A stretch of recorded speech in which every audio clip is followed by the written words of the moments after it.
খবৰ আপোনালোকৰ নিশ্চয় ভাল আমাৰো ভালে আছে আপোনালোকৰ আশীৰ্বাদত আজি ৰবিবাৰ ভাবিলোঁ আজি কিবা এটা স্পেচিয়েল বনাম এইটো গোটেইকেইটা ঘৰতে থাকিব চাওকচোন আজি মই কি বনাম আজি বনাম মই পলক ইয়াৰ কাৰণে লৈ লৈছোঁ 1 কিলো বেংগল জহা তাৰপিছত লৈ লৈছোঁ আধা কিলো কাবলি বুট ইয়া পিঁয়াজ কাটি লৈছোঁ ডাঙৰ পিঁয়াজ 4-5টা মান হ'ব এইফালে কিচমিচ লৈছোঁ তাৰপিছত কাজু বাদামখিনি এনেকৈ ভাঙি ভাঙি লৈ লৈছোঁ তাৰপিছত তেজপাত 4 গিলা আৰু লং ইলাচি দালচেনিকেইটা লৈ লৈছোঁ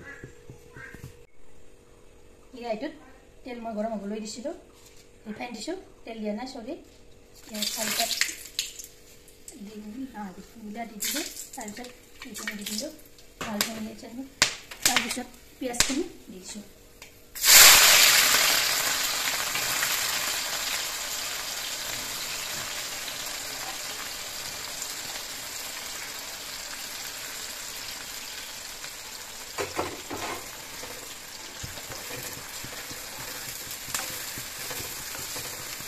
পিঁয়াজখিনি ভাজি দিব যেতিয়ালৈকে পিঁয়াজৰ কালাৰটো ব্ৰাউন নহয় তেতিয়ালৈকে পিঁয়াজখিনি ভাজি ল'ব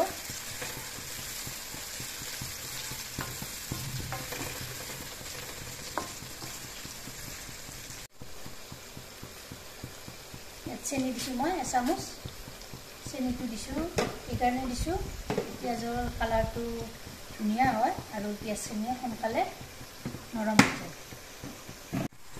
পিঁয়াজৰ কালাৰটো চেঞ্জ হৈছে এতিয়া মই এইখিনি দি ড্ৰাই ফ্ৰুটখিনি এইখিনিও এনেকৈ ভাজি দিলোঁ তাৰপিছত বুটকেইটা দি দিওঁ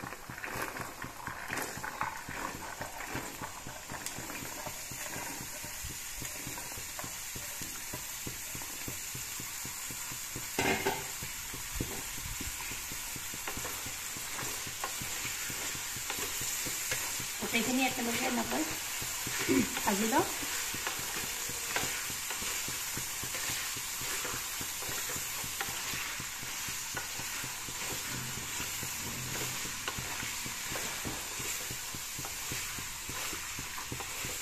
প্ৰায় 10-15 মিনিট সময় এনেকৈ ভাজি লওঁ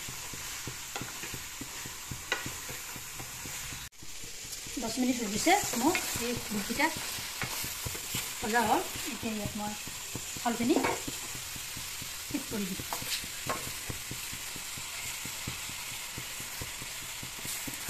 গোটেইখিনি ইয়াত দি দিলোঁ কেৰাহীটো মুচি দিব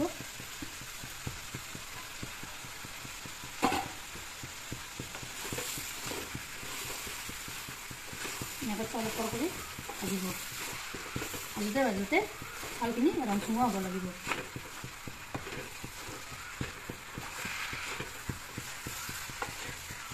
অলপ এনেকৈ ভাজি যাব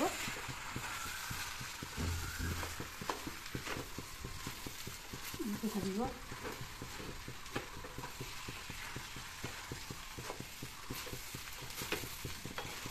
চানডে বুলি ক'লে কিবা নহয় কিবা এটা স্পেচিয়েল হৈ দিয়কচোন আজি ভাবিলোঁ চানডে বুলি এইটোকে বনাই দিওঁ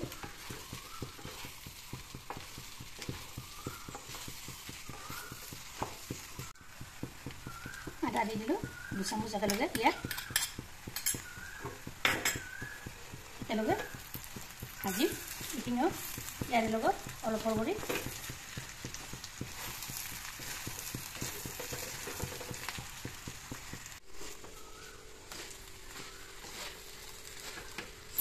দেখিছেনে ভাজোতে একদম ৰংচঙা হৈ গৈছে প্ৰায় 15-20 মিনিটমান সময় ভাজিব লাগিব আৰু এনেকৈ চাব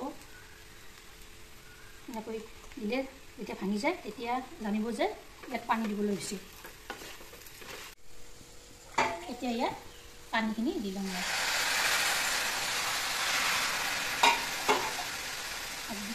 দুকাপ দিলোঁ তাৰপিছত 3 কাপ চাউল যিহেতু 1 কিলো পানীও 1 লিটাৰ দিব যোগ কৰি দিব এতিয়া ধুনীয়া এটা হ'ব আপোনাৰ ধুনীয়াকৈ সিজিব এতিয়া লাৰি দিব।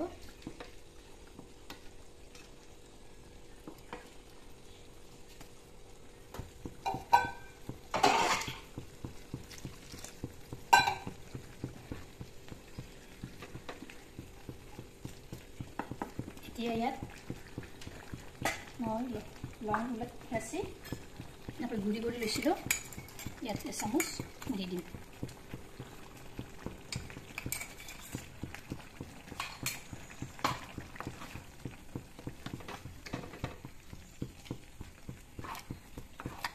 তলপৰ কৰি এনেকৈ লৰাই দিব।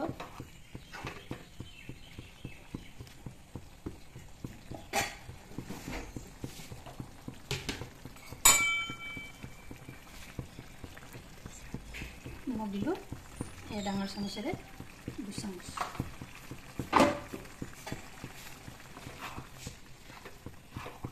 এনেকৈ এফালৰ পৰা লাৰি লাৰি দিলোঁ। ইয়াত ঢাকনিখন 15 মিনিট হৈ গ'ল। পোলাওখিনিও হ'ল।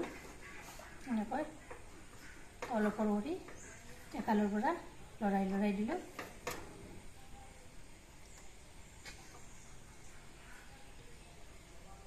চাইছোঁ কি ধুনীয়া আছে, বুটকেইটাও ধুনীয়াকৈ সিজি গৈছে। এতিয়া মই নমাই দিলোঁ। ভিডিঅ'টো ভাল লাগিলে লাইক কৰিব, শ্বেয়াৰ কৰিব, কমেণ্ট কৰিব আৰু মোৰ চেনেল যদি নতুনকৈ আছে চেনেলটো ছাবস্ক্ৰাইব কৰিব, লগতে ফেচবুক পেজতো ফ'ল' কৰিব। ধন্যবাদ। জয় আই অসম।